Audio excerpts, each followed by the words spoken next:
கோவை நடிகர் வடிவேலு ஒரு இடத்துக்குச் சென்றால் கூட்டம் கூடுகிறது. கூட்டம் கூடுவதை வைத்து தேர்தல் வெற்றியை கணிக்க முடியாது என விடுதலை சிறுத்தைகள் கட்சித் தலைவர் திருமாவளவன் தெரிவித்தார். கோவை விமான நிலையத்தில் செய்தியாளர்களை சந்தித்த திருமாவளவன், விஜய் தற்போதுதான் களப்பணிகளை தீவிரப்படுத்தியுள்ளார். திமுக தலைமையிலான கூட்டணி மட்டுமே முழு உருவம் பெற்று வலுவாக உள்ளது.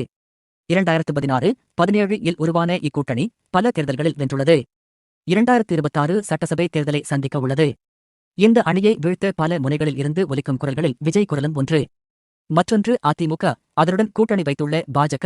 இவர்கள் அனைவரும் தனித்தனியே தேர்தலை சந்திக்கப் போகின்றனர். ஒரு அணியாக வடிவம் பெறவில்லை. திமுக கூட்டணியை பின்னுக்கு தள்ளும் அளவுக்கு விஜய் வரவு தாக்கத்தை ஏற்படுத்த வாய்ப்பில்லை. அதிமுக பொதுச் செயலாளர் பழனிசாமி செல்லும் இடங்களிலும் ஏராளமான மக்கள் திரள்கின்றனர். மக்கள் திரள்வது அளவுகோல் அல்ல, அதை ஒரு காரணியாக எடுத்துக் கொள்ளலாமே தவிர அதை வைத்து ஒரு முடிவை கூற முடியாது. நடிகர் வடிவேலு ஒரு இடத்துக்கு சென்று நிகழ்ச்சி நடத்தினால் லட்சக்கணக்கில் மக்கள் திரளலாம். கூட்டத்தை வைத்து அதுவே தேர்தல் முடிவாக இருக்கும் என கருத முடியாது. கடந்த 5 ஆண்டுகளில் திமுக அரசு அனைத்து தரப்பினருக்கும் பல புதிய திட்டங்களை நடைமுறைப்படுத்தியுள்ளது. இக்கூட்டணிக்கு மாற்றாக ஒற்றை கட்சி, தனி கட்சி வெற்றி பெற்றுவிடும் என்பதற்கு வாய்ப்பே இல்லை என்று திருமாவளவன் கூறினார்.